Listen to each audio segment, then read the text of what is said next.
everyone, my name is Rishikesh Nare. We welcome you to our special series, The Economic Times Cutting Chai Stories. It's an initiative by ETH. The key to cutting chai conversation is to have good discussion around the areas of your early life, education to grooming, training, business sense, skill augmentation to work-life balance. Before we begin, let me set the context right. Cutting Chai is a series of candid conversations where we take you through the inspirational journeys of influential people. And you all have seen these personalities in the corporate world. But we're taking them away from the boardroom drama to have some fun chat around their personal life. And as you know, we get influential people all the time. And today we have Mr. Umar Ali Sheikh, CEO at OS India. Hi, Umar, how are you? Very good, very well. Thank you for having me. Yeah, real pleasure. We are always excited to explore the inner journey of a person, and we are really excited to have you here because I was reading about you, and the first thing to begin with, I would want to start with your name. I have not heard this name. Sorry, don't take it another way. But Umar is a very unique name. Why Umar? Is there any reason behind this name? Because I don't know. Well, yes, the name was given by my maternal grandfather, Nana, as we call it in India. And uh, uniquely, Umar is originally an Arabic word, but it is also a very commonly used word in Urdu and Hindi as well. So, if you if you critically look at the name Umar, it means life. If I have to translate this in Urdu, it means zindagi. In Hindi, again, ayu, as we say, aapki umar kitni hai. So that is what it means. But the reason why the name was given to me was not to synonymize me or my name with life, which I enjoy and I love to synonymize myself. It was given because if you read Islamic history, Umar was the second caliph in the religious history of Islam, and my Nana gave my name after Umar, who is the second caliph in Islamic history. So that is the story, but meaning is a lot more interesting than the historical significance of it. That's the beauty of these conversations. Again, in other interviews, I don't think so people would get this liberty to ask you such questions. Here, I get an opportunity and I don't stop myself. So, great perspective there. Because now till yesterday for me, Umar was again Zindagi Ayu, what he explained, but not the other side. So, thank you for just telling us, and for all the viewers, it's a very interesting side of that particular term. So let's get back to, or I think we've already started with the cutting chai conversation. So, take us through your initial days of your life, your childhood. Your schooling days, your teachers, your parents, were they strict? Were you a mischievous student? या फिर आप ऐसे ही अभी दिख रहे हो वैसे शांत जैसे थे? We really want to know. Okay, so I belong to east of India proudly.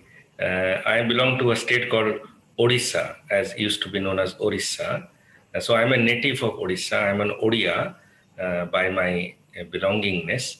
And I am born and brought up in a northern Odisha city called Rourkela, which is also an industrial city, very cosmopolitan.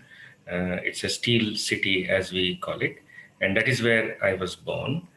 My schooling has been started in Rourkela, and of course I am a student of Odia, studied from Odia medium, and I take a lot of pride of being learned the language in the way it needs to be learned. I moved a bit on my schooling because my father was a bank employee and he took quite a lot of transfers as he did his professional journey. But I stayed all along in Odisha.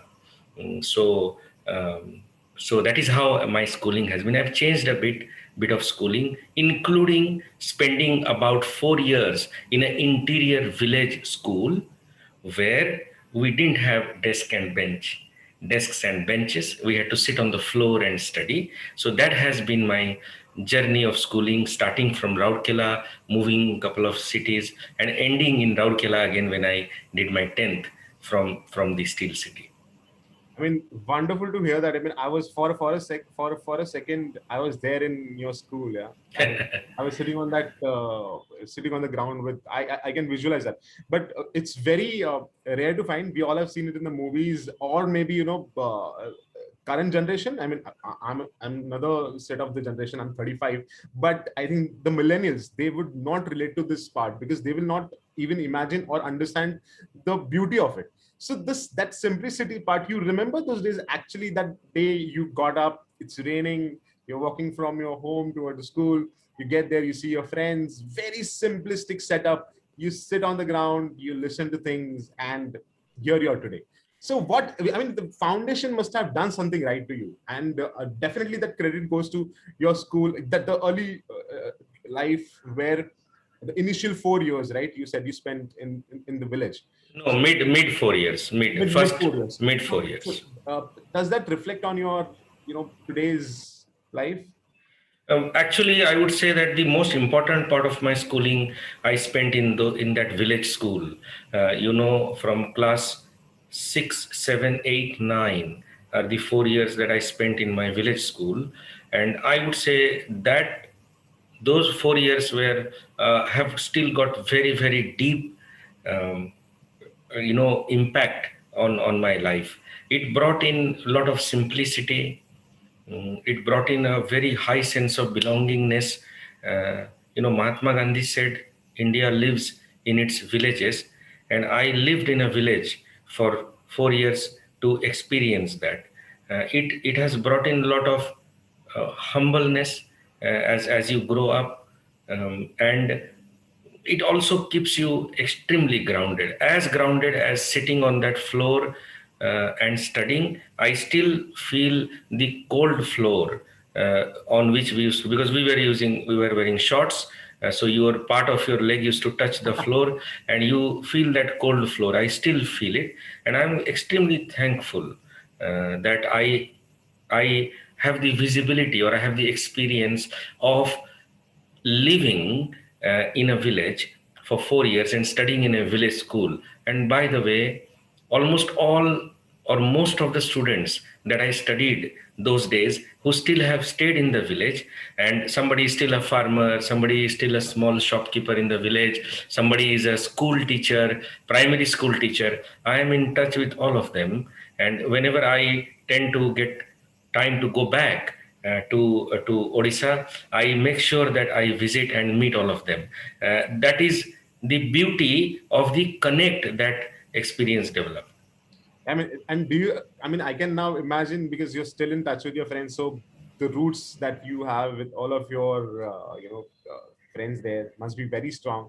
So any incident that you remember that you guys had fun, you guys did something that you were not supposed to, but you still did it, and nobody could catch you. Any incident that you recollect, remember?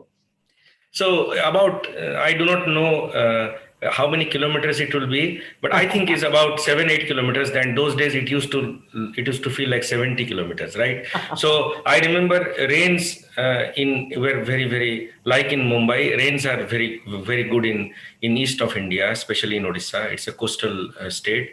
And in one of those rainy days, some of our students, friends, we so there was a river which was forming a delta, because it is meeting the sea. So before meeting the sea, as you know, rivers form a delta. So the river become really very big. Is as big as you can't see the other side of the river, right? And then you have got patches of water, like you have water and then sand, then water and then sand, and those waters are very shallow, right? Unless the main stream is become very deep. So I remember once in the rain, we all got very wet, because it was rainy season, and we used to have this rainy day, right? I mean, then you let go. So instead of going back home, we all of us took a bus. There was a bus, and we all took us a bus, and we were students, so bus were free for us. So we took the bus, went to this delta village, the village where this river delta was starting, and we spent a good half a day there, and then came back home in the evening. So that is something which I remember as one of these, I would say, unruly, so to speak, act that we did as students. I mean, exploring, such territories, exploring unknown territories, I would say, was there in your DNA, with that kind of thing. And yeah, that has reflected today. We all can see it. After that part of your life, then for your college, you moved to another city or you stayed there. So how was it like? No, so till my graduation, I was in Rourkela, the city where I was born, and then I moved to Bhubaneswar, which is the capital city of Odisha, and I did my postgrad in business administration from Bhubaneswar, and then I moved to Bombay or Mumbai as we call it now. When I came, it was Bombay for work. So I would say that large part of my growing up years was in Rourkela, which is north of city. And I invite all of you to visit Odisha. Please visit. It is one of the best states you can visit. Many people do not know about it. And especially Rourkela and Bhubaneswar are the two best managed cities. So my growing up years are in Rourkela largely, and about 2 years in Bhubaneswar, and that is how it has been. I mean, first, I would really want to go to that part where you took that bus and you all have gone and had. Yes, I will take you. You land in Bhubaneswar and rest I will take care of. So I will take you. I'll make you meet my childhood friends, and of course they are village students, so they haven't made it to a large corporate environment, but extreme simplicity is prevailing. A lot of togetherness is prevailing. The amount of cohesiveness that show me when I am there.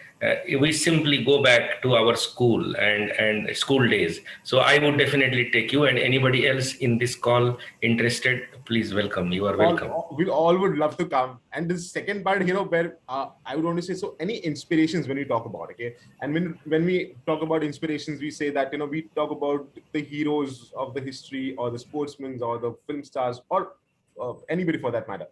But considering your background, the things that you had done, what inspirations, that you had, maybe inspirational personalities that you had, maybe it could be the librarian of your school, could be a school teacher, could be your mom, dad. I mean, mom, dads, they are our inspiration. Let's not talk about them.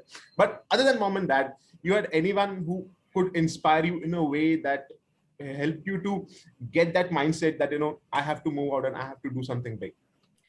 Well, I mean, as for all of us, we have multiple stages in our life, and there are multiple people who come and be with us to take that decision, which proved at that moment to be right for what we are today.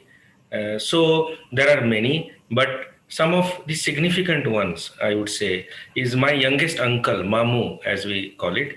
Ghalib is his name. He was my big inspiration in my childhood days. In fact, because I did my schooling from a vernacular medium, that is Odia medium, and in vernacular medium, you know that you study in that language till 10th before you actually, adopt English as your mode of education. Everything else is in Odia, science and geography and history and everything. And I have been a Sanskrit student, so I never had a formal education on Hindi as well. So, and in corporate world, for whatever reason, better you speak and communicate in English. You are viewed as upmarket, okay, with all due respect to everybody else. And so he was a very big inspiration, not only in encouraging me to pick up right communication skills, but also helping me build confidence, but also ensuring that I remain aware about the importance of education, importance of career building. He took me along with the job what he was in. He took me along to his business meetings or his field visits, which gave me a completely different perspective. In fact, the reason I am in Mumbai is because of him, because he came to Mumbai and he told me one day that if you really want to build your career, I mean, I'm not saying this is generic, but you need to be in this city. Is a very professional city, because from east, from Odisha, the bigger city that you go to is Delhi or Calcutta, or of late it's been Bangalore and Hyderabad. So I would say he is one person, if I have to mention, who had a significant role in my upbringing days, in my growing up days, is he. And so the question is during upbringing days, right? I mean, so he, I would say he is the person. Of course, parents definitely have their own contribution. Post becoming a professional, my wife had a very, very big, I would say, influence on the way I lead my life. So I would say she is a very big contributor, so to speak, in the way I think or I act, and so on and so forth. I would say these couple of names, but then there are many other people, right? I remember my mathematics teacher. When I get nervous before the exam, my father driving me down on a motorcycle and taking him to his home in the evenings. And in villages, 7 o'clock is dark, right? I mean, 8 o'clock is midnight. But yet he coming up, sitting on his veranda. In village homes, you have verandas, right? Outside, Right. you sit on verandas, and no power, on lantern. You sit, and he tells you, okay, are you feeling nervous? Okay, you do these three sums. And I do that. He's like, all right, tomorrow exam will be okay. So I fondly remember that teacher of mine, and my eldest uncle, who advised me to take up business administration as a career. It's a split moment decision, but they made a very, very big difference in my career. So I would say these are some of the people. Yeah, I mean, I can picturize everything. I can relate to everything that you said. So when you moved back to when you came to Mumbai, and definitely the first thing that you must have started searching for jobs, applying in various companies. You remember your first interview? Well, my first interview was actually even before I completed my MBA. Okay, and I remember one interview very, very clearly, and that interview was with a reseller of Wipro.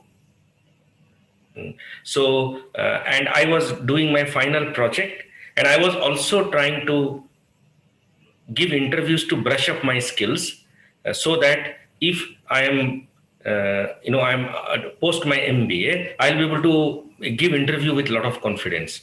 And that was the only purpose for which I went.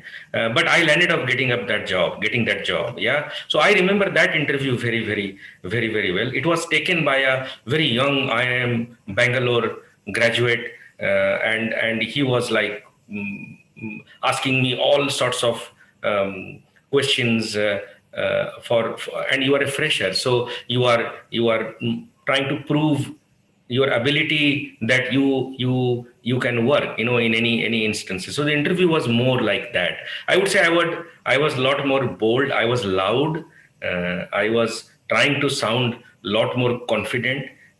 I was trying to show a very high level of positive attitude in that interview, but I passed that interview, and I also got the job. I didn't take the job. That's a different thing, but that is the earliest interview that I remember.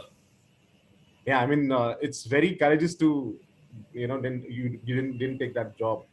It's very courageous. So you had another opportunity in your hand at that point of time, or you had different plans for your life? No, so this interview was in Delhi because I was doing my final project in Delhi. And as I said, my youngest uncle had embedded in my mind that I have to do my career. If I have to do well, I have to be in Bombay, Mumbai.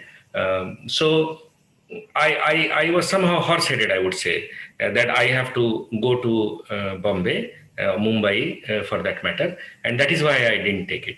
But I would say that it was very professional interview. Lot of, and it's a walk-in interview. And I was doing during my project, right? I mean, so you are in a project, you are doing the project, and suddenly you see some walk-in interview, simply walking. So I walked in, lot of people waiting in the reception, and then you get that job among about 70, 80 of them. You feel damn good. I mean, I was very confident. Yeah, I mean, that's great. And thanks for choosing Mumbai, because it's a wonderful city. And all cities are great, but definitely I'll be biased towards my city. So wonderful city. Like you have inclination for your, what was the city that you had been to? It starts from R. Rourkela. Rourkela. So the fascination and the love that you have for Rourkela, I have it for Mumbai. But when you got into Mumbai, you got your job and you started working here. Uh, Along the way, you had any hobbies with you since childhood that you could pursue, you wanted to pursue, you couldn't, or you did anything of that sort? Well, I mean, yes, I used to have hobbies during my college days. And when you come to a large city, Mumbai grows on you, right? I mean, it's a too big, overwhelming city, and you come from a very small city, whether it is Rourkela or Bhubaneswar, they are very small in comparison to Mumbai as a city. So it's very overwhelming. So you really take time to put your uh, put your foot in the city. So initial days, no, I think I was very busy trying to set myself up in the city to get going as far as my monthly paycheck is concerned, and then trying to establish myself in a city where almost every day thousands of people come in to try and make their career. I remember my days sitting by the Nariman Point Marine Drive and looking at the Queen's Necklace and saying that, when would that be that I don't have to walk all the way back to VT station and take a train? Rather, I drive on the Marine Drive. Those thoughts were there in the initial days of my being in Mumbai. But of late, yes, I took up hobbies and I follow them for many years now. So some of them, if I have to quickly tell you, that one is, I was heavily into music during my college days. In fact, we also used to be part of a singing group or a band, you used to say. So I continue to pursue that, but more in a studio environment at my own residence, setting up a small semi-professional studio environment and do some recordings and things like that. So that is something which I pursue. I believe that a fit body leads to a fitter mind.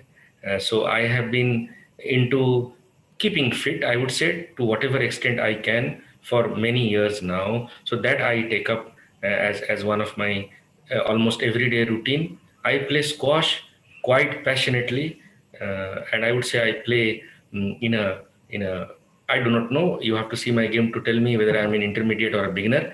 Definitely not at professional level, but I play that. And last thing which I do is I like to design my holidays on my own. I want to go totally unplanned on my holidays. I am otherwise believe that I plan quite a lot as a professional, but when it comes to holiday, I try and remain as open as possible. So entry and exit is planned. Rest, nothing is planned. I get a lot of excitement and challenge and a lot of kick out of it by designing it. Initially, my wife was extremely wary about it. She was very scared, but now also she is like, no, no, no, let's not try and get ourselves bound. Let's entry exit fix and we decide as we go there. So that is something which I do as a hobby, you can say.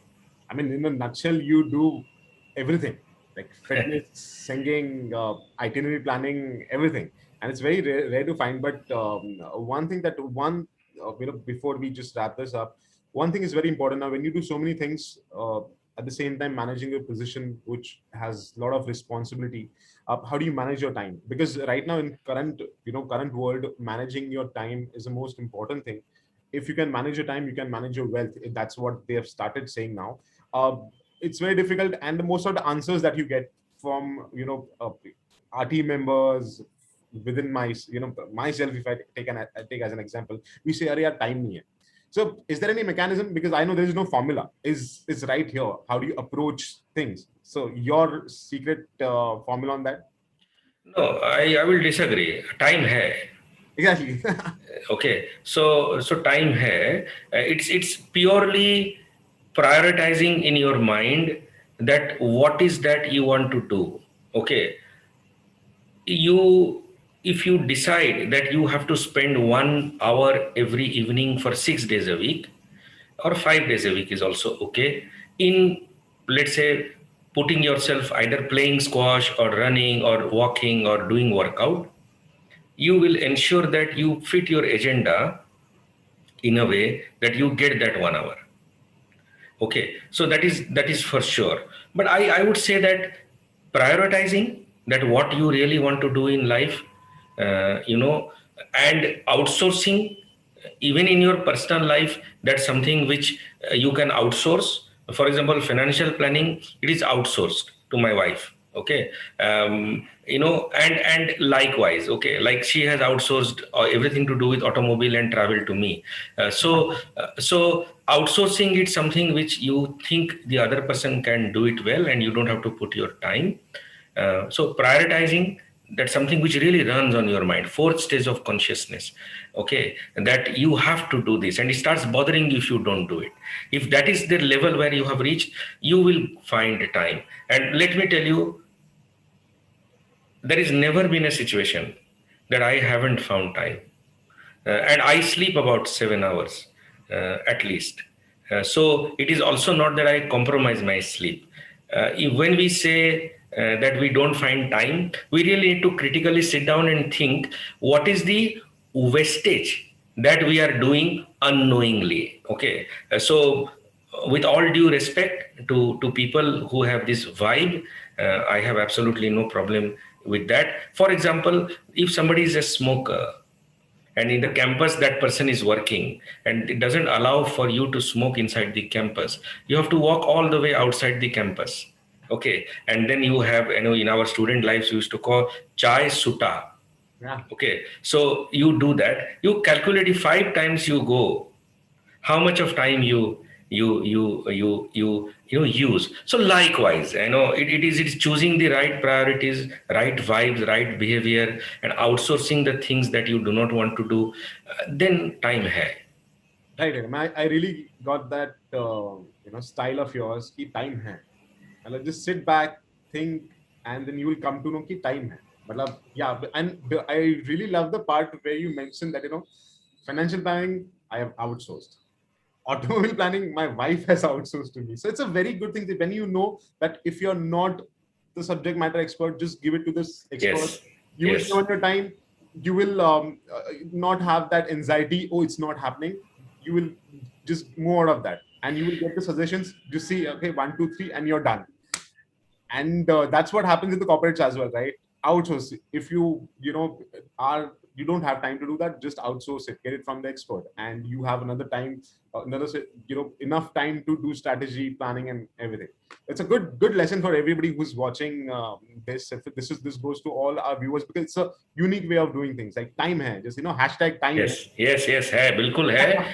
It is up to you to decide how efficiently and effectively you want to use your time, because inherently all of us are planners. If we are planning our home income versus expense, and we are able to plan our own home, we are almost largely we are planners. It's just that you are not prioritizing the plan that you want to do, or that is not important, and then we say that, oh, I don't have time. So I can prove and I can argue and I am convinced that 24 hours is good enough time, provided we know how to manage these 24 hours.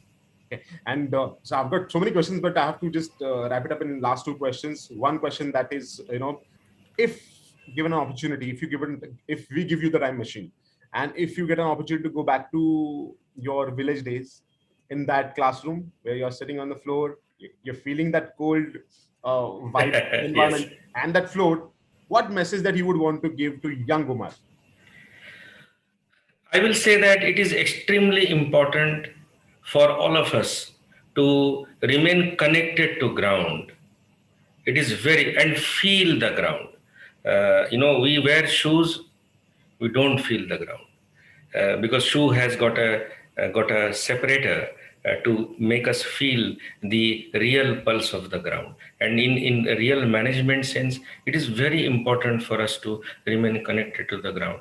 We must remain humble, we must remain thankful to all those, and I could not take everyone's name here, all those who came, even if it means for 10 minutes, to guide us to the path which made us or kept us alive, kept us successful. So we must remain connected to the ground, never get burdened under success, never get, lose our mind because we are living in present, which can be really very, very flashy. No, we must. So if I have to give the message, especially to the millennials and the young generation, we all must remain grounded. We all must feel the ground and must remember that this is the ground where we would go back.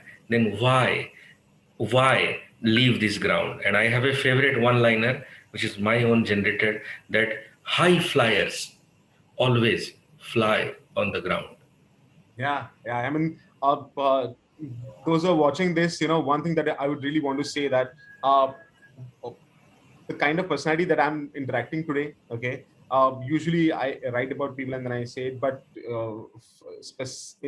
considering Mr. Umar, I would say that when I see simplicity with X Factor, or maybe the X Factor is simplicity.